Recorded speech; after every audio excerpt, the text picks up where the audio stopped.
जय श्री तज्जयति परम ज्योति समं समस्तैरनंत पर्यायै दर्पण तलैव सकला प्रतिफलति पदार्थ मालिका यत्र परमागमस्य बीजं निषिद्ध जात्यन्ध सिन्दुर्विधानं सकल नय विलसितानां विरोध मथनं नमाम्यनेकान्तम् विरोध मथनं नमाम्यनेकान्तम्।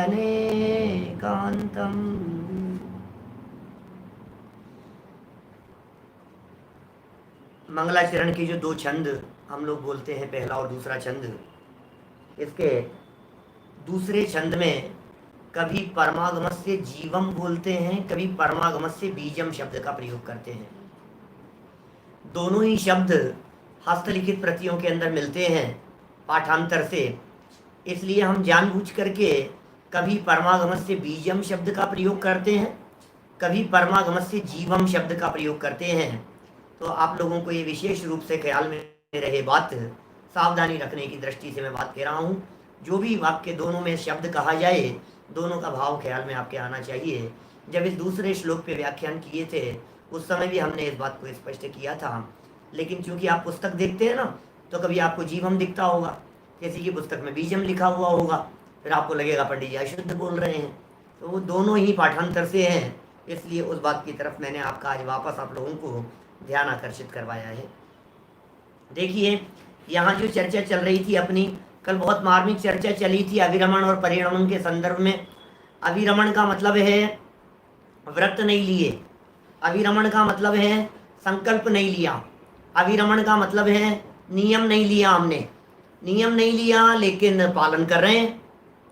अच्छा, कभी कभी ऐसा भी विकल्प खड़ा होता है हमारे दिमाग में कि जो दो बातें कही जा रही है, एक होता है नियम लेना, एक होता है बिना नियम लिए हुए उस पदार्थ का, उस क्रिया का पालन करना। एक प्रश्न सहजी जिज्ञासा भाव से मन में खड़ा होता है, क्या ऐसा है क्या, हमने रात को तो नहीं खाया ना यार, भले ही नियम नहीं लिया हो। कुछ लोगों की जिज्ञासा इस प्रकार की आई, मुझे लगता है लोगों के चित्त में जरूर जिज्ञासा और प्रश्न उठा होगा कि ऐसा तो होता है ना पंडित जी, हम आके खा तो नहीं रहे ना यार, आपने कहा कि त्याग नहीं किया, आपको दोष निरंतर लगेगा, लेकिन नहीं खाने का क्या पुण्य नहीं लगेगा हमारे को, दिन में खाने का क्या पुण्य नहीं लगेगा हमारे को, वो नहीं लगना चाहिए, होना चाहिए। आखिर दिन में खाने का पुण्य भी तो लगना चाहिए, लगेगा, बिल्कुल लगेगा, लेकिन जितना लगना चाहिए नियम लेने पर उतना पुण्य नहीं मिलेगा, इतना समझ लो आप। वापस कहता हूं, धीरे धीरे बोलता हूं। एक व्यक्ति ने प्रतिज्ञा लेकर के दिन में भोजन किया और दूसरे व्यक्ति ने प्रतिज्ञा नहीं ली लेकिन दिन में भोजन किया। अब भोजन तो दोनों ने दिन में ही किया है क्या? तो ऐसी स्थिति में आगम यह कह रहा है कि परिणमन का पाप तो दोनों को नहीं लगा, बराबर, क्योंकि दोनों ने दिन में भोजन किया है। परिणमन का पाप तो दोनों को नहीं लगा, लेकिन जिसने प्रतिज्ञा ली है उसे अविरमण का पाप भी नहीं लगा, और जिसने प्रतिज्ञा नहीं ली है उसके अविरमण का पाप लग रहा है। प्रतिज्ञा नहीं ली है ना, उस बात का पाप लग रहा है। इसलिए विधान यही है, नियम यही है, बात ऐसी ही कही जाती है कि आप प्रतिज्ञा लेकर के उस चीज का पालन करें। प्रतिज्ञा के संदर्भ में मैंने बहुत सारी बातें कल आपको कह दी थी। आप सावधान रहें, आप सतर्क रहें। जितने सावधान रहेंगे उतना जीवन हमारा निर्मल होगा, पवित्र होगा। मुझे मालूम है बहुत सारे लोग जो अध्यात्मवादी हैं, हमारे अध्यात्म प्रिय लोग हैं, जिन्हें अध्यात्म अत्यधिक प्रिय है, होना भी चाहिए, अध्यात्म की प्रमुखता तो होनी ही चाहिए। अध्यात्म तो आगम का प्राण है, अध्यात्म तो हमारा जीवन है, लेकिन ऐसा न होए ये तो जड़ की क्रिया है, इसमें क्या दम है क्रियाओं में, ऐसी बातें यदि कोई करता हो व्यक्ति, तो उसकी दृष्टि से चरणानुयोग का निषेध वर्तता है। चरणानुयोग का अपना महत्व है। आखिर 4 अनुयोग हैं जिनवाणी रूपी महल के, ये जिन शासन रूपी महल के चार दीवारें, ये चार पिलर हैं।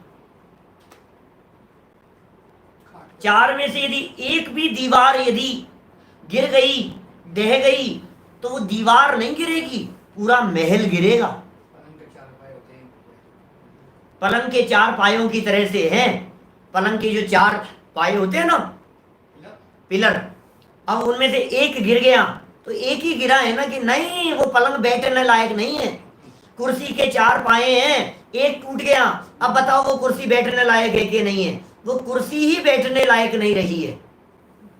इसी तरह से कोई व्यक्ति प्रथमानुयोग का निषेध करता हो, कोई व्यक्ति चरणानुयोग का निषेध करता हो, कोई कर्णानुयोग का निषेध करता हो, या कोई व्यक्ति द्रव्यानुयोग को स्वीकार न करें, सभी व्यक्ति एक समान हैं। चरणानुयोग का ये ग्रंथ चल रहा है, इसलिए चरणानुयोग की मुख्यता से कथन तो होगा ही होगा। कथन में मुख्यता तो होगी भाई साहब, चरणानुयोग की मुख्यता से चर्चा तो होगी। और सच में जिनका चरणानुयोग उत्कृष्ट होता है, ये तो बेस है, ये तो भूमि है अध्यात्म को अंदर में उतरने के लिए। जिनकी भाव भूमि तैयार होती है, देखो भूमि यदि तैयार हो ना, तो फिर काम तो बीज डालने से होगा, लेकिन वो बीज डालेंगे कहाँ? जमीन तो तैयार होनी चाहिए। यहाँ जमीन तैयार करने की बात की जा रही है। चलिए, दोनों प्रकार की हिंसा बतलाने के बाद अविरमण और परिणमन दोनों प्रकार से निवृत्ति करा देने के उपरांत अंतिम शब्दों में ये कहा गया था कि भाई साहब असली तो बात यह है कि प्रमाद का त्याग होना चाहिए, क्योंकि दोनों में आप प्रमादी हो, और जहां प्रमादी हो वहां पाप लग रहा है। प्रमाद में निरंतर पाप लग रहा है। आलसी मत बनो। 2 टाइम नहाना है मतलब नहाना है, 1 टाइम नहाना है मतलब 1 टाइम नहाना है, 2 टाइम पेस्ट करना है मैंने पेस्ट करना है। आलसी मत बनो आप, प्रमादी मत बनो आप। खाने में, पीने में, उठने में, बैठने में, चलने में, नहाने धोने में, अन्य क्रियाओं में, किसी भी क्रिया में, धार्मिक क्रिया में, पूजन में, पूजन सामग्री धोने में, प्रचार करने में, स्नान करने में, जहां भी जहां प्रवृत्तियों की चर्चा आवे वहां प्रमादी नहीं होना, आलसी नहीं होना। तो ये कह रहे हैं अप्रमाद, ये जो जैन शासन है यह अप्रमादियों का धर्म है, प्रमादियों का धर्म नहीं। प्रमादी 6ठे 7वें गुणस्थान की दृष्टि से बात करें, या समय सार की 6ठी गाथा के आधार पर बात करें, तो 6ठे गुणस्थान तक ही प्रमाद का सद्भाव है, उसके ऊपर तो अप्रमादी होना ही पड़ेगा। जो स्वरूप में असावधान है उसे प्रमादी कहते हैं। एक बहुत सुंदर प्रश्न उठाया है यहाँ पर, बहुत ही सुंदर और मार्मिक चर्चा की है। 87 नंबर पेज है, 49 नंबर श्लोक के ऊपर का प्रश्न है। देखो थोड़ा मार्मिक है, उपयोग एकाग्र करके सुनना। अरे प्रश्न सुनने में मजा आएगा आपको, कितना सुंदर प्रश्न है। यदि अपने प्रमाद रूप परिणामों से ही हिंसा उत्पन्न होती है, तो बाह्य परिग्रह आदि का त्याग किस लिए कराया जाता है? अंदर में कषाय मंद करो, कषायों का अभाव करो, अंतरंग में प्रमाद को मिटाओ। काय को आलू छोड़ना, प्रमादी मत हो, बस सीधी सी बात है। क्यों हिंसा का त्याग करना? क्यों झूठ चोरी कुशील परिग्रह इन 5 पापों का त्याग करना? 5 पापों को क्यों छोड़ना? हम तो प्रमाद नहीं करते भाई, अपने भाव शुद्ध रखो, सीधी सी बात है भाई साहब। देखो क्रिया का फल लगता है कि भावों का फल लगता है? बोलो भाई, क्रिया का फल लगता है कि भाव का फल लगता है? किसका फल ज्यादा लगता है? चलो, भावों का फल ज्यादा लगता है। फल तो परिणामों का लगता है, परिणामों का फल लगता है भैया। परिणामों को कम से कम 20 जगह पर टोडरमल जी ने मोक्ष मार्ग प्रकाशक में परिणाम संभालने की, परिणामों की विचित्रता की, फल तो परिणामों का लगता है, दृष्टि क्रिया पर रहती है, परिणाम सुधरने बिगड़ने का विचार नहीं है। 20 जगह पर ऐसा परिणाम के ऊपर जोड़ दिया है टोडरमल जी। और यहां भी बात ये समझ में आ रही है, क्रिया का इतना महत्व नहीं है, परिणाम का ज्यादा महत्व है। भाई साहब हमारे तो भाव अच्छे हैं, देखो क्रिया कुछ भी हो। आपको ध्यान है, एक ऐसा प्रकरण सम्यक ज्ञान के अंगों में भी आया था, शब्दाचार। जब हमने कहा था शब्दाचार का दूसरा नाम क्या था? व्यंजनाचार, शास्त्राचार, ग्रंथाचार, शब्दाचार, एक ही नाम है सब। और वहां क्या कर, अरे भाई साहब हमारे तो भाव अच्छे हैं यार। तुम तो भाव देखो, शब्दों को मत देखो। भाव देखो आप, शब्द मत देखो आप। अरे भाई साहब शब्द भी देखे जाएंगे, अकेले भाव से काम नहीं चलता है। शुद्ध उच्चारण, बहुत वैल्यू है शुद्ध उच्चारण की। शुद्ध उच्चारण करने वालों को एंकर बना दिया जाता है, टीवी न्यूज चैनल जगह जगह पर शुद्ध उच्चारण की वैल्यू है, शुद्ध लिखने की वैल्यू है। एक एक शब्द यदि अशुद्ध लिखा जाता है तो पूरा का पूरा साहित्य नदी में बहा देने का एग्जाम्पल है हमारे यहाँ पे। एक शब्द अशुद्ध छप गया तो पूरी की पूरी किताबों को उठा करके, सुधारने के समय नहीं थे उस समय की बात है, पुराने जमाने की बात कर रहा हूं मैं। ऐसे ऐसे तक प्रसंग होते हैं भाई साहब, एक शब्द में अरे क्या बिगड़ गया। शब्द भाई साहब वो बहुत खतरनाक चीज है, सावधान रहिए आप। तो ये कह रहे भाव शुद्ध रखो, भाव शुद्ध रखो, भावों का फल लगता है, परिणामों का फल लगता है, क्रिया में क्या दम है। बात तेरी बिल्कुल सच्ची है, सच में क्रिया का फल नहीं लगता। उसका कारण ये है कि जीव का जीवन और मरण तो अपने कर्म के उदयाधीन है। अच्छा बतलाओ, हमने चलते समय सावधानी नहीं रखी, जो कुछ भी किया मान लो, अब कोई जीव आकर के मर गया, तो जो जीव आकर के मरा वो अपनी आयु से मरा था कि मेरे मारने से मरा? उसका आयु कर्म होगा ना। हर व्यक्ति का जिंदा रहना और मर जाना अपने आयु कर्म पे निर्भर करता है ना। किसी व्यक्ति का सुखी होना और दुखी होना वो उसके कर्म पर निर्भर करता है ना। सदैव सर्वम भवति स्वकीय कर्मोदयान मरण जीवित दुख सौख्यम अज्ञान में देहयतो परह परस्य कुर्यात् पुमान मरण जीवित दुख सौख्यम। 68 नंबर का 168 नंबर का कलश है समय सागर। माने जितना भी जन्म मरण जीवन मरण आदि हो रहा है, सुख दुख आदि हो रहा है, सुबह भी तो यही विषय चल रहा था थोड़ा बहुत इसी से रिलेटेड। माने कर्म के उदय से व्यक्ति सुखी दुखी हो रहा है, सीधी सी बात है। तो सामने वाला व्यक्ति मरा क्यों? अपने आयु कर्म से। तो फिर इसने जिसने गोली मारी है इसे पाप क्यों लगा? प्रश्न है हमारा। सामने वाला व्यक्ति इसने गोली मारी, बोलो मरेगा कि नहीं मरेगा? बोलो क्या कहना है आपका, मरेगा कि नहीं मरेगा? हमने यहां से गोली मारी, मरेगा कि नहीं मरेगा सामने वाला व्यक्ति? आयु यदि पूरी हो जाएगी तो मर जाएगा, और आयु यदि शेष होगी तो नहीं मरेगा। तो फिर जिसने गोली चलाई है उसे सजा किस बात की? क्या उसकी क्या गलती है? जिस व्यक्ति के हाथ से गोली चली है उसको सजा किस बात की हो रही है? पता है क्या कह रहे हैं? उसको सजा मारने की नहीं हो रही है, मारने के भाव की सजा है। क्या जैन दर्शन मारने, क्योंकि मार तो सकता ही नहीं है ना, मारने की सजा कैसे मिलेगी? यदि मैंने किसी व्यक्ति को मार दिया और मेरे मारने से कोई व्यक्ति मर गया तो फिर इसका मतलब उसके आयु कर्म का क्या होगा? मेरे दुखी करने से सामने वाला व्यक्ति यदि दुखी हो गया तो फिर उसके पुण्य पाप कर्म का क्या होगा? साता साता वेदनी कर्म का। तो मुझे सजा किस बात की कि तूने मारने का भाव किया, तूने दुखी करने का भाव किया, तूने बिगाड़ने का परिणाम किया। ये परिणाम तो मेरा है, मेरे द्वारा किया जा रहा है। कल जैसे वाक्य बोला था ना, भाव किसी के लिए भी बिगाड़ो भाव तो अपना ही बिगड़ेगा। तो भाव बिगाड़े ना हमने, उसका फल मिलेगा हमारे। अच्छा, तो मारने नहीं मारने का फल नहीं है, भावों का फल मिलता है। ओहो, तो पंडित जी ये अच्छी बात कही आपने।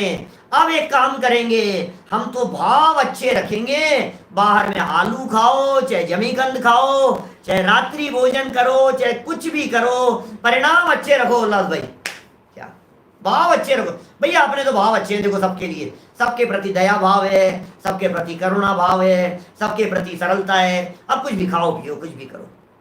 उन लोगों के लिए ये 49 नंबर का श्लोक लिखा है, उनके लिए जवाब दिया है, इनके उत्तर में जवाब दिया है। जो लोग ये समझते हैं ये जड़ की क्रिया है, जो लोग ये समझते हैं ये तो परद्रव्य की क्रिया है, जो लोग ये समझते हैं इससे तो बंधन नहीं होता है, इससे क्या फर्क पड़ता है? क्या इस परद्रव्य की क्रिया से क्या फर्क पड़ गया है? बोलो सौगानी जी साहब, रमेश जी भाई साहब, बताओ क्या क्या है स्थिति? जो व्यक्ति ये समझ रहा है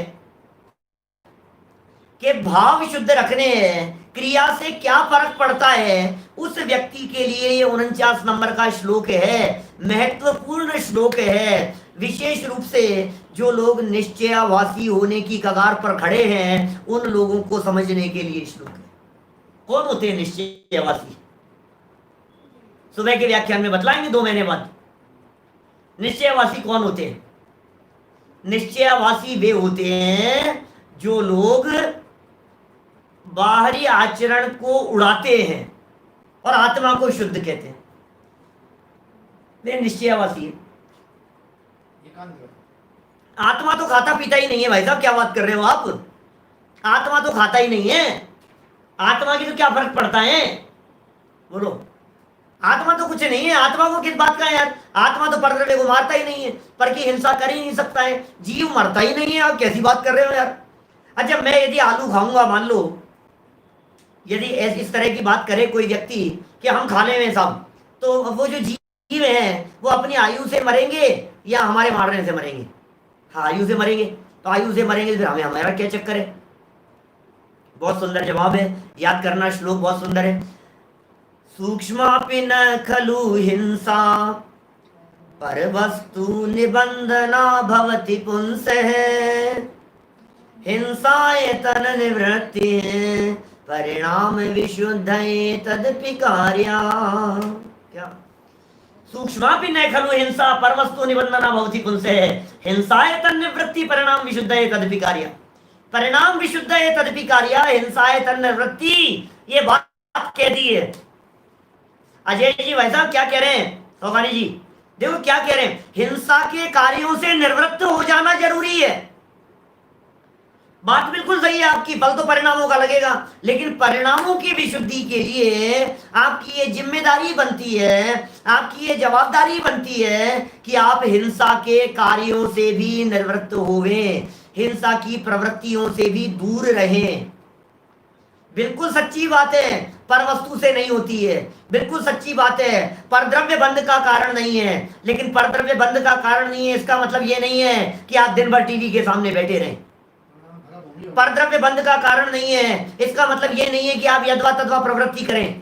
पर द्रव्य बंध का कारण नहीं है इसका मतलब ये नहीं है कि आप गाड़ी बंगलों के अंदर ही उलझे रहें। क्या रे साहब परद्रव्य है, साहब परद्रव्य से बंध तो होता नहीं है। ओ सुन भाई, होशियारी दिखाने की जरूरत नहीं है ज्यादा। माने जो भाव है ना, वो भाव ख्याल में आना चाहिए। क्या कह रहे हैं आचार्य देव? देखो जरा क्या कह रहे हैं, अन्वयार्थ देखिए इसका, श्लोक में क्या कह रहे हैं। खलु माने निश्चय से, पुंस है माने आत्मा के, पुंस है माने कौन होता है? पुंस, पुंस पुरुष, पुंस पुरुष माने आत्मा। कहा था ना पुरुष थे, ऐसा पीछे कहा था अपन ने, चर्चा हुई थी, पुरुषार्थ सिद्धि उपाय में पुरुष की व्याख्या की थी। ये कह रहे हैं निश्चय से आत्मा के पर वस्तु निबंधना, पर वस्तु के कारण से उत्पन्न हो ऐसी सूक्ष्म हिंसा भी न भवती, नहीं होती। ये तो हो गया सिद्धांत, ये तो हो गया महावाक्य। क्या?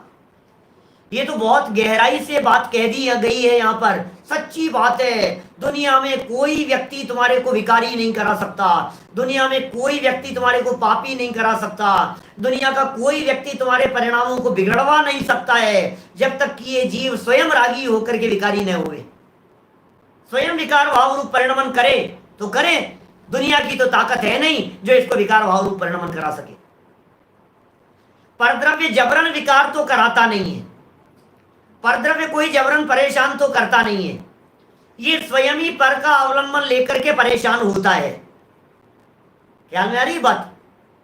धन्यवाद जितेंद्र जी। वैसा 49 नंबर के श्लोक में पीछे इस तरह की बात कही थी। 49 नंबर, 49 तो चल रहा है अभी, और पीछे जो बात कही गई थी वो कौन से श्लोक में कही थी जो मैंने कही, वो देखना जरा, आएगी बात ख्याल में।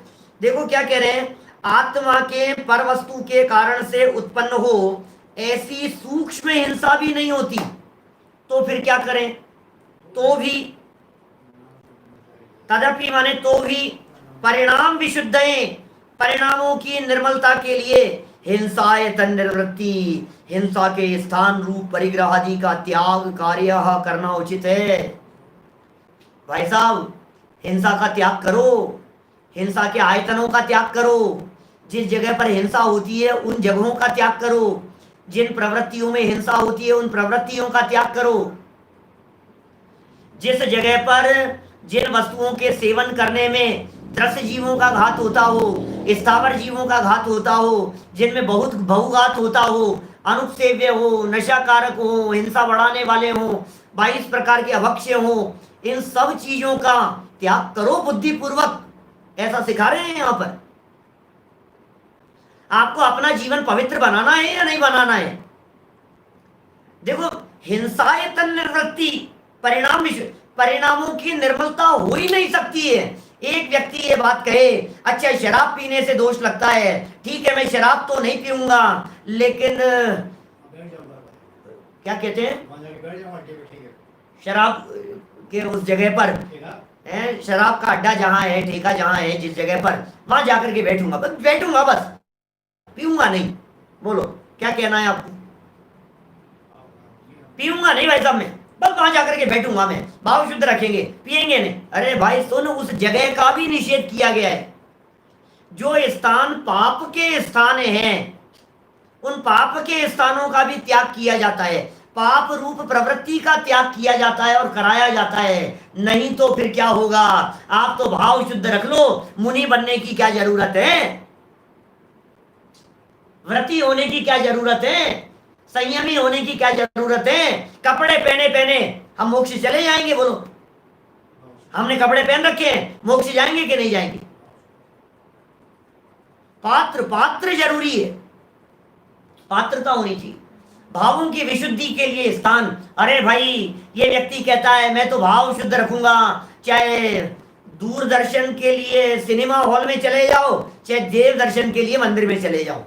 और हमने तो ऐसा सुना है पंडित जी, मंदिर में जाकर के भी ये व्यक्ति पाप बांध लेता है और वहां जाकर के भी पुण्य बांध लेवे। तो हम वही पुण्य बांध लेंगे सिनेमा हॉल में बैठ करके कि भैया सुन, परिणामों की विशुद्धि के लिए देव शास्त्र गुरु की शरण लेना, परिणामों की निर्मलता के लिए पंच परमेष्ठियों की शरण में जाना, परिणामों की निर्मलता के लिए जनवाणी की शरण में आना, ये जरूरी है। बहुत सुंदर और मार्मिक श्लोक है, नीचे पढ़ते हैं, देखिए बात क्या कह रहे हैं। टीका देखिए, टीका, खलु पुंस है पर वस्तु निबंधना सूक्ष्मापि हिंसा ने भवती, सूक्ष्मापि हिंसा ने भवती, ये सिद्धांत है। माने पर वस्तु के कारण रंच मात्र भी नहीं होती है, रंच मात्र भी नहीं होती, सूक्ष्मापि।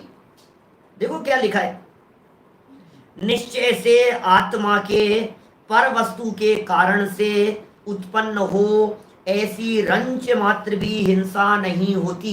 ये अध्यात्म की गहराइयां हैं अमृत चंद्राचार्य देव की। चरणानुयोग के कथन करते हुए भी अत्यंता भाव का कथन करना, चरणानुयोग के कथन करते हुए भी एक द्रव्य दूसरे द्रव्य का कर्ता धर्ता नहीं है, इस सूक्ष्मता तक ले जाना, ये अमृत चंद्राचार्य के वचनों की गहराई है। बोलो कितनी गहराई में जाकर के बात करते हैं अमृत चंद्राचार्य जी। चरणानुयोग के ऐसे कथन नहीं होती भैया, पर से कोई फर्क नहीं पड़ता, पर बंध का कारण नहीं है, राग पर द्रव्य तेरे को विकार कराता नहीं है। अरे कर्म भी विकार नहीं कराता, अपने राजेंद्र पंडित जी साहब का भजन है ना, यदि कर्म विकार कराए मुझे तो कर्माधीन मैं हो जाऊं, पर कर्म विकार कराता नहीं सो कर्माधीन मैं होता नहीं। कर्म विकार कराने लगे मैं कर्म के अधीन हो जाऊंगा यार। मेरी जितनी भी स्थिति है वो पूरी की पूरी पोजीशन वो कर्म के कंट्रोल में चली जाएगी। कर्म ही माई बाप हो जाएगा, कर्म ही सब कुछ करने वाला हो जाएगा। लेकिन कर्म तो परद्रव्य है, कर्म तो भिन्न है, कर्म तो अचेतन है, कर्म तो जड़ है, कर्म में सामर्थ्य नहीं है, इसलिए कर्म मेरा सुधार बिगाड़ करने में समर्थ नहीं है। तो फिर किसका फल लगता है? बोले भावों का लगता है। तो भाव सुधारो, सीधी सी बात है। भाव विशुद्धो ये महानुभाव, ये भाव विशुद्धि की बात है। पूरा का पूरा अष्टपाहुड़ ग्रंथ का भाव पाहुड़, पूरा का पूरा भाव पाहुड़ वो किसके लिए समर्पित है? बोलो, भावों की निर्मलता के लिए समर्पित है। भाव पाहुड़, भाव निर्मल, भाव निर्मल, भाव निर्मल, भावों की विशुद्धि होनी चाहिए, भावों की विशुद्धि होनी चाहिए। भाव निर्मल हुए तो शिवभूति केवल ज्ञान की प्राप्ति कर गए, और भाव बिगाड़ लिए तो तंदुल मच्छ नरक में चला गया। बोलो, एक मछली नहीं खा रहा है वो तंदुल मच्छ, और भाव बिगाड़ कर, भाव संभालो, भाव संभालो, भावों की चर्चा करते हैं तो यहां भी यही कह रहे हैं भाव संभालो। लेकिन जैसे भाव संभालने की बात कही, परिणाम संभालने की बात कही, शिष्य के मन का चोर सामने आ गया। मन का चोर ये था कि भाव तो संभालने की बात कहो और खाते रहो यार, तुम तो दही बड़े खाओ मजे से, क्या दिक्कत है? दही बड़े खा रहा है, आलू के समोसे खा रहा है, चाट पकौड़ी खा रहा है, खूब मजे कर रहा है, और ये कह रहा है भाई भाव अपने, तो भाई साहब देखो अपन तो ये चाहते हैं सर्व जगत के जीव सुखी हो, भाव अपने बहुत अच्छे हैं, क्या हर आत्मा सुखी रहे, बस सब शुद्ध है, सब निर्मल है, सब पवित्र है, भाव अच्छे रखो, भाव अच्छे रखो भाई साहब, भाव अच्छे होंगे तो सब अच्छा है भैया। मन चंगा तो कठौती में गंगा, ऐसी कहावत चलती है ना, मन चंगा भाव शुद्ध है। आचार्य देव ने डांट लगाई, चांटा लगाया खींच के। आचार्य देव कह रहे नालायक, परद्रव्य बंध का कारण नहीं होता, इसलिए कहा था क्या तेरे को? यदवा तदवा प्रवृत्ति कर रहा है, सप्त व्यसनों में प्रवृत्ति कर रहा है, मद्य मांस मधु का सेवन तेरे से नहीं छूट रहा है, शराब का सेवन कर रहा है, मांसाहार कर रहा है, अंडा मांस मछली खाने की बात कर रहा है, जमीकंद खा रहा है, रात्रि भोजन कर रहा है, तेरे को कुछ होश नहीं है, पर वस्तु के कारण हिंसा नहीं होती, ये बात तुझे किस लिए कही थी? ये तो बता, किस लिए कही थी तेरे को ये बात? नहीं सब नहीं, बात तो सच्ची है, पर के कारण नहीं होती, भाव निर्मल, अरे तेरे भाव निर्मल रह नहीं सकते, ये कहना चाह रहे हैं। देखो कारण, पेज नंबर 88 पर आ जाओ। परिणामों की अशुद्धता के बिना पर वस्तु के निमित्त से अंश मात्र भी हिंसा का दोष नहीं लगता। यद्यपि निश्चय से तो ऐसा ही है, तथापि परिणाम विशुद्ध हिंसाए तन्निवृत्ति है कार्य, तथापि परिणामों की निर्मलता के लिए हिंसा के स्थान रूप परिग्रह आदि का त्याग अवश्य करना चाहिए। क्या भाई, यदि परिणाम अशुद्ध होंगे ना तभी पाप लगेगा, और परिणाम अशुद्ध नहीं होंगे तो पर वस्तु बंध का कारण नहीं होगी। असली कारण तो परिणाम ही है, बात तो सच्ची है, लेकिन पर वस्तु का संबंध करने पर तेरे परिणाम सुधरे हुए नहीं रहते।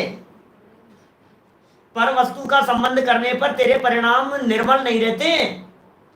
पर का लक्ष्य करने वाली जो तेरी बुद्धि है, उस बुद्धि में विभाव भाव होते हुए दिखाई देते। तेरे पर लक्ष्य परिणामों से हिंसा होती हुई दिखाई दे। पर लक्ष्य किया क्यों तूने? चोर है तू, अपने स्वभाव को छोड़कर पर के ऊपर दृष्टि डाल रहा है, तू चोर है। जिसकी दृष्टि पराये धन पर होती है वे चोर होते हैं।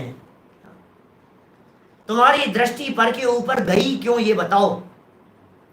जिनकी दृष्टि पर के ऊपर चले गई वे चोर हैं, वे बदमाश हैं। सज्जनों की दृष्टि दूसरे के धन पर नहीं जाती, सज्जनों की दृष्टि दूसरे की स्त्रियों पर नहीं जाती, सज्जनों की दृष्टि पर स्त्री की तरफ नहीं जाएगी। सज्जनों की दृष्टि अपने स्वभाव को, अपनी निधि को छोड़ करके पर की तरफ यदि तेरी दृष्टि दौड़ रही है, इसका मतलब तेरी दृष्टि में दोष है भाई, दृष्टि में दोष है। तू पर को दोष देता है, दोष पर का नहीं है, दोष तेरी दृष्टि का है।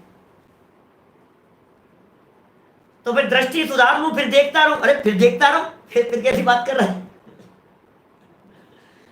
जब दृष्टि सुधर गई तो प्रवृत्ति सुधरेगी कि नहीं सुधरेगी? मन सुधरेगा तो क्रिया सुधरेगी कि नहीं सुधरेगी? भाव सुधरेंगे तो प्रवृत्तियां सुधरेगी कि नहीं सुधरेगी? मेरे को सब शराब पीने का भाव तो नहीं आता, पीने की क्रिया हो जाती है, ये कैसे होगा? ये कैसे होगा? मेरे मन में किसी भी जीव को मारने का भाव नहीं आता, लेकिन पता नहीं क्यों मेरे माध्यम से ये चींटियां मर जाती है, मेरे माध्यम से कॉकरोच मर जाते हैं, मेरे माध्यम से हाथ में रैकेट लेकर के और वो मच्छरों को मार दिया, पता नहीं क्यों। अरे कैसे होगा भैया, कैसी बात कर रहा है, पागलों जैसी है? नहीं हो सकता है, बिल्कुल नहीं हो सकता है। सावधान रहिए आप। देखिए, परिणामों की निर्मलता के लिए परवस्तु निबंधना, कितना सुंदर श्लोक है। सूक्ष्मापि माने सूक्ष्म भी, न खलु हिंसा, हिंसा नहीं होती है। परवस्तु निबंधना, पर वस्तु के कारण भवती माने होती है पुंसः आत्मा के, लेकिन परिणाम विशुद्ध है, परिणामों की विशुद्धि के लिए हिंसायतन, हिंसायतन, हिंसा के आयतन, हिंसा के स्थान, हिंसा के क्षेत्र, जिस जगह पर हिंसा होती हो, निवृत्ति तदपि कार्या, हिंसायतन निवृत्ति, हिंसायतन निवृत्ति, हिंसा के कार्यों से निवृत्त हो, हिंसा की प्रवृत्तियों से निवृत्त हो, छोड़ो, सावधान रहो। बोलो, सावधानी जरूरी है भाई साहब। अच्छा, मैं ये कहता हूं, जब प्रत्येक व्यक्ति अपने आयु से ही जिंदा रहता है, तो कोई व्यक्ति ऐसा सोचता है क्या, इतने दृढ़ श्रद्धान हो जाने के बावजूद भी, आज मैं ट्रेन की पटरी पर जाकर के खड़ा होता हूं, आने दो ट्रेन को, मैं भी देखता हूं, मुझे जिनवाणी के वचनों पर पूरा भरोसा है, मेरी आयु पूरी नहीं हुई है, ये ट्रेन मुझे कैसे मार सकती है, मैं भी देखता हूं, आज खड़ा हूं मैं, जहर की बोतल लाओ, मैं पीने के लिए तैयार हूं, क्योंकि मुझे पूरा भरोसा है जिनवाणी के वचनों के ऊपर कि भैया जब तक आयु पूरी नहीं होगी तब तक मर नहीं सकता हूं, पूरी बोतल पी जाऊंगा मैं। बोलो, लगता है भैया तेरी आयु पूरी होने का काल आ गया है। क्या कहेंगे वो, तेरा समय आ गया है, ऐसा लगता है, ये समय आ गया, तो ट्रेन की पटरी पर जाकर के खड़े होने की बात कर रहा है। हमें बिल्कुल स्पष्ट समझ में आ रहा है कि तेरी आयु पूरी होने का समय आ गया है। कैसी मूर्खों जैसी बात कर रहा है। जब हम ये बात समझ रहे हैं कि आयु कर्म से जिंदा और मरता है, हमने इस बात को समझ लिया, तो फिर ये समझने के बाद में कोई व्यक्ति जहर खाता है क्या, कोई व्यक्ति फांसी का फंदा लगाता है क्या, आयु कर्म से जिंदा रहने की बात समझने के बाद में? नहीं करता है ना, वो प्रवृत्ति भी नहीं करता है ना। तो जब ये बात हमारे समझ में आ गई कि पर वस्तु के कारण हिंसा नहीं होती है, तो फिर हिंसा रूप प्रवर्तन भी क्यों करेगा, वो प्रवर्तन भी क्यों करेगा, प्रवृत्ति भी छूटेगी, सीधी सी बात है, वो कार्य भी छूटेंगे, वे कार्य भी बदलेंगे। बिल्कुल स्पष्ट है भाई साहब, ये जैन दर्शन बिल्कुल ऐसा नहीं है, ऊपर ऊपर की बात नहीं है, सूक्ष्मता में, अंदर की गहराई में जाकर के बात करो तो बात आपको समझ में आवे, ऐसी बातें हैं। देखिए, भावार्थ की तरफ बढ़ते हैं अपन लोग, चले भावार्थ की तरफ आगे। जो भी परिणाम होता है, जो भी परिणाम होता है, वह किसी वस्तु का अवलंबन पाकर ही होता है। क्या कहा? जो भी परिणाम हुआ, परिणाम हुआ, भाव हुए, शुभ भाव हुए चाहे अशुभ भाव हुए, चाहे शुद्ध भाव हुए, देखो भावों के लिए अवलंबन कंपलसरी है। जब आपके उठने वाले जो भाव हैं, उन उठने वाले भावों का अवलंबन हिंसादिक क्रियाएं और परद्रव्य होते हैं, तो पाप पाप बंधेगा, पाप भाव है। और जब आपके होने वाले जो भाव हैं, उन भावों का अवलंबन पंच परमेष्टि होते हैं, तो पुण्य बंधन होता है। और जब आपके उठने वाले भावों का अवलंबन त्रिकाली ध्रुव आत्मा होता है, तो शुद्धोपयोग कहलाता है। तीन ही तरह के तो भाव हैं, अशुभ भाव, शुभ भाव, शुद्ध भाव, तीन ही तरह के तो भाव हैं। तो जब यह जीव पर का अवलंबन ले रहे हैं तो वैसा कर्म बंधा, जब ये जीव पंच परमेष्टियों का अवलंबन ले रहे हैं तो वैसे परिणाम कहलाएंगे, जब आत्मा का अवलंबन लिया तो वैसे परिणाम कहलाएंगे। तो परिणाम कैसे हुए हैं? बोले परिणाम अवलंबन से हुए, हवा में नहीं होते। जीव के जो भी भाव होते हैं ना, ये भाव ऐसे हवा में नहीं होते, इन भावों के लिए कोई ना कोई बेस चाहिए होता है। अब वे बेस पंच परमेष्टि भी हो सकते हैं, वे बेस पांच पाप भी हो सकते हैं, वो बेस अपना पंचम पारिणामिक भाव भी हो सकता है। पांच पाप, पांच परमेष्टि और पंचम पारिणामिक भाव, अब तीनों में से जैसा अवलंबन वैसा परिणाम। क्या अवलंबन? इधर पाप, इधर पुण्य और इधर धर्म, सीधी सी बात है। तो परिणामों के लिए अवलंबन तो चाहिए, बिना अवलंबन के परिणाम नहीं होता। कितनी सुंदर बात कही है। जो भी परिणाम होता है वह किसी वस्तु का अवलंबन पाकर ही होता है। आप देख लीजिए दिन भर सुबह से शाम तक, जैसे हमारे जो भी भाव हो रहे हैं, पत्नी के लक्ष्य से हो रहे हैं, पुत्र के लक्ष्य से हो रहे हैं, माता पिता के लक्ष्य से हो रहे हैं, पानी की टंकी के लक्ष्य से हो रहे हैं, किचन के लक्ष्य से हो रहे हैं, भोजन के लक्ष्य से हो रहे हैं, जितना घर गृहस्थी के साधन सुविधाएं हैं उनके लक्ष्य से हो रहे हैं। आपने आम देखा, आपको खाने का भाव आ गया। आपने रबड़ी देखी, आपको खाने का भाव आ गया कि नहीं खाने का भाव आया। दो चीजें रखी हुई थी, ये खाऊं कि नहीं खाऊं, माने जो भी भाव हो रहे हैं ये सब परलक्षी भाव है। प्रवचन शुरू हो गया, आपको सुनने का भाव आ गया, तो परलक्षी भाव है कि नहीं। पंडित जी का प्रवचन शुरू हो गया, शास्त्र सामने विराजमान है, देखने का भाव आता है, पढ़ने का भाव आता है, याद करने का भाव आता है, ये शुभ की तरफ आ गए।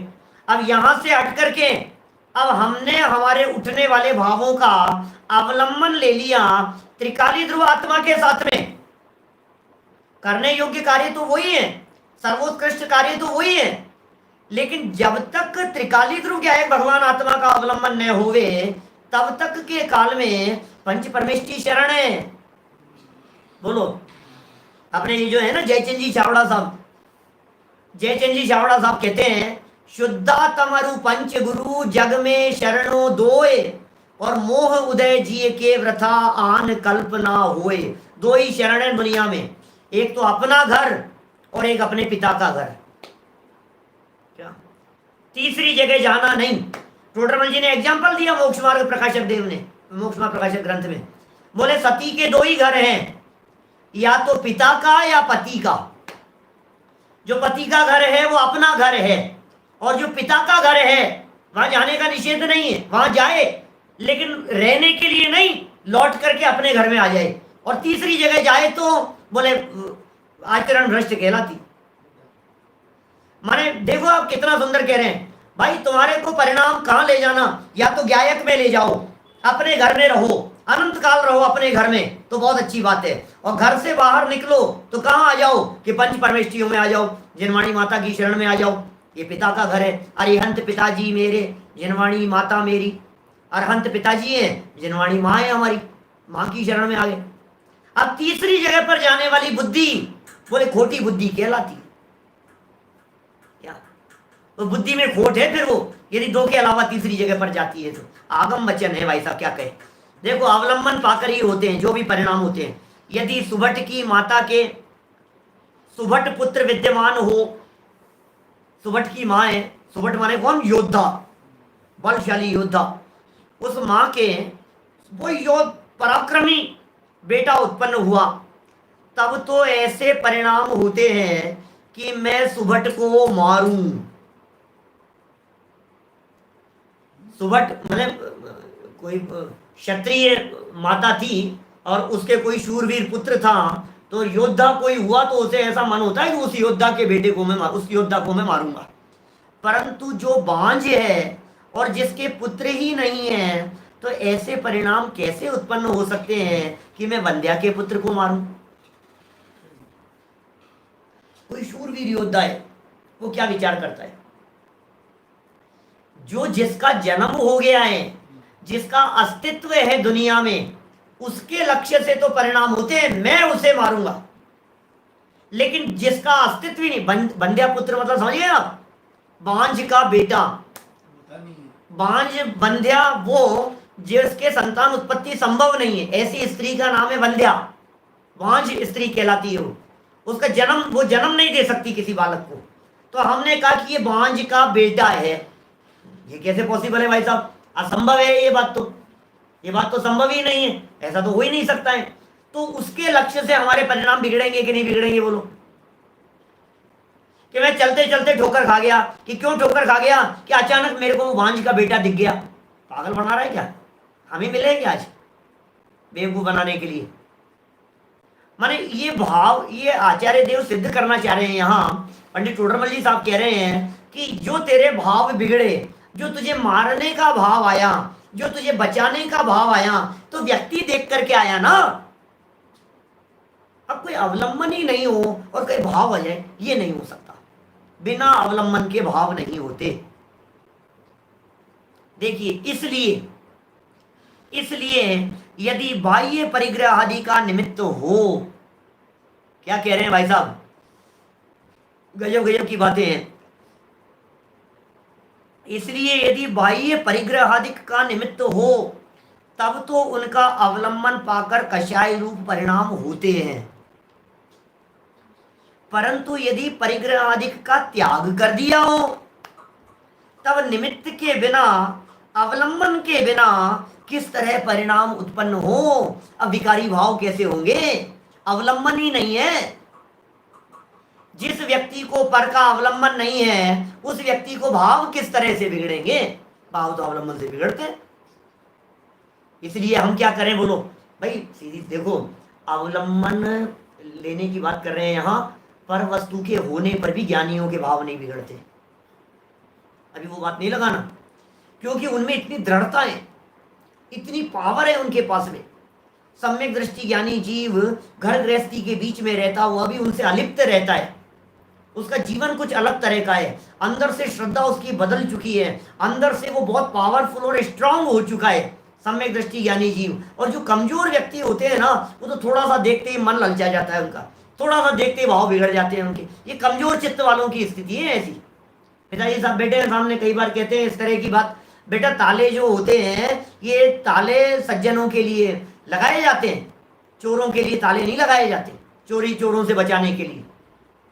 बात समझ में आई कि आपके क्या कह दिया?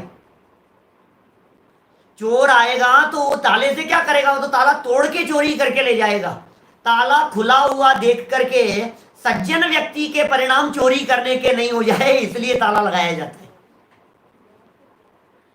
समझ में आ रही है बात? मैंने देख करके भाव बिगड़ गया, अरे यार खुला हुआ था, सारी चीज ऐसी पड़ी हुई है, तो देख करके भाव बिगड़ गया कि यार ले चलो उठा करके। तो ये जो भाव बिगड़ा है ये कमजोर चित्त वालों का बिगड़ा है। उनके सुधार के लिए कह रहे हैं कि भैया सुन, तू थोड़ा कमजोर है, तेरा अंदर से स्ट्रांग नहीं है, इसलिए भाव निर्मल रखना है। सीधी सी बात ये है ना, उसका अवलंबन भी छोड़ दे। सीधी सी बात ये है ना, पंचेंद्रीय विषय भोगों से भी निवृत्ति ले ले। सीधी सी बात है ना, जहां जिस जगह पर ये होती है, हिंसा होती है, पाप होता है, कुशील व्यभिचार होते हैं, गलत स्थान है, खोटे स्थान है, उनका भी त्याग कर दे। अब एक वैसा मैं तो कुछ नहीं कर रहा था, वो खेलने वालों को पकड़ करके ले गए, तू खड़ा क्यों था वहां पे? नहीं मैं नहीं। अरे भाई तो तू जाना नहीं, ऐसे व्यक्तियों के पास में बैठना नहीं, ऐसे व्यक्तियों के पास में चर्चा करना नहीं, सज्जनों के पास में। इसलिए अच्छी संगति में उठना बैठना, अच्छी संगति में बैठना, साधर्मियों से मेल मिलाप करना, साधर्मियों से चर्चा करना, साधर्मी वात्सल्य रखना, क्योंकि साधर्मियों जैसी चर्चा करेगा। और ताश खेलने वाला ताश खेलने वालों जैसे पत्ती खेलेगा, ताश खेलेगा, वो ताश खेलता है, पीता है, जैसे जैसी सिगरेट पीते, जैसी दोस्ती जैसी संगति होती है वैसा फर्क पड़े बिना नहीं रहता है। आयतन निवृत्ति, पाप से निवृत्ति, किस लिए? परिणाम विशुद्ध है तदपि कार्य। क्या परिणाम विशुद्ध है? ये कह रहे हैं हम, सारा जोर तो वही है परिणामों की विशुद्धि के ऊपर, जोर क्रिया के ऊपर नहीं है, जोर परिणामों की विशुद्धि के लिए है। लेकिन परिणामों की विशुद्धि के लिए ये भी जरूरी है, इन सब के बिना तुम्हारे परिणाम निर्मल नहीं रह पाएंगे। कहते जैसा खावे अन्न वैसा होवे मन, जैसा पीवे पानी वैसी होवे वाणी। ये सब बातें हैं इस तरह की, निमित्त नैमित्तिक संबंध है इस तरह का। देखिए अंतिम वाक्य पढ़ते हैं अपन, बात पूरी हो रही है। अतः ये हो गई निमित्त की बात। देखो परंतु वहां पूरा पढ़ लो। इसलिए यदि बाह्य परिग्रह आदि का निमित्त हो तब तो उनका अवलंबन पाकर कषाय रूप परिणाम होते हैं, परिग्रह से होते हैं, विवाह भाव रूप परिणाम होते हैं। परंतु यदि परिग्रह का त्याग कर दिया हो, परिग्रह का त्याग ही कर दिया, अब है ही नहीं हमारे, बिजनेस का ही तिलांजलि दे दी हमने, खत्म ही कर दिया उसे, तब निमित्त के बिना, अवलंबन के बिना, निमित्त माने अवलंबन, अवलंबन के बिना, पराश्रय के बिना परिणाम उत्पन्न कैसे हो? किस तरह से परिणाम उत्पन्न हो? नहीं होते परिणाम उत्पन्न। अतः अपने परिणामों की शुद्धता के लिए, अपने भावों की निर्मलता के लिए, अपने अंतरंग की पवित्रता के लिए, शुद्धोपयोग के लिए, भाव भूमि और बेस तैयार करने के लिए निर्मल होने चाहिए हमारे विचार, भाव होने चाहिए हमारे पवित्र। अंदर में निर्मलता कैसे आएगी? तो ये कह रहे हैं बाह्य कारण रूप परिग्रह आदि का त्याग भी करना चाहिए, वो कारण है। इस तरह से कारण का त्याग करूं तो कार्य का त्याग अपने आप हो जाएगा। आप यदि बीमारी से बचना चाहते हो तो आप बीमारी के कारणों से बचो, आप हिंसा से बचना चाहते हो, हिंसा के कारणों से बचो। तो इस तरह की सावधानी रखने की बात यहाँ आचार्य अमृतचंद्र स्वामी ने इस श्लोक के माध्यम से कही है। हम लोग सब अपने जीवन को निर्मल और पवित्र बनाने के लिए भावों की निर्मलता पर तो जोर देना ही है, लेकिन क्रिया की शुद्धता पर भी जोर दिया जाना है। चरणानुयोग क्रिया के ऊपर जोर देता है, मालूम है आपको? चरणानुयोग क्रिया पर जोर देता है, कर्णानुयोग परिणाम पर जोर देता है, और द्रव्यानुयोग अभिप्राय पर जोर देता है। बात आई क्या ख्याल में? क्या कह दिया? क्रिया परिणाम अभिप्राय। हमारे अभय जी भाई साहब की पुस्तक है क्रिया परिणाम अभिप्राय, व्याख्यान भी बहुत करते हैं, किए हैं उन्होंने। क्रिया परिणाम अभिप्राय, तो क्रिया कैसे सुधरेगी? चरणानुयोग क्रिया सुधारने की बात करता है, परिणाम सुधारो परिणाम कर्णानुयोग बात करता है, अभिप्राय बदलो भाई साहब, अभिप्राय बदलना चाहिए, द्रव्यानुयोग जोड़ डालता है। तो साहब प्रथमानुयोग क्या करता है? बोले इन सब के लिए उदाहरण प्रस्तुत करते हैं, ऐसा। इसलिए हम सभी क्रिया परिणाम और अभिप्राय सब कुछ सुधारते हुए अपने जीवन का परिष्कार करें, जीवन को पवित्र और निर्मल करते हुए अपने भूमिका से ऊपर उठें और अल्प काल में उठते उठते सिद्धत्व की प्राप्ति करें। इसी मंगल भावना से बात को यहीं विराम देता हूँ। निज निधि निज में बताई यह अनंत उपकार है, उसके लिए जिन वाणी माँ को वंदना शत बार है, वंदना शत बार है। 9 वर्णों का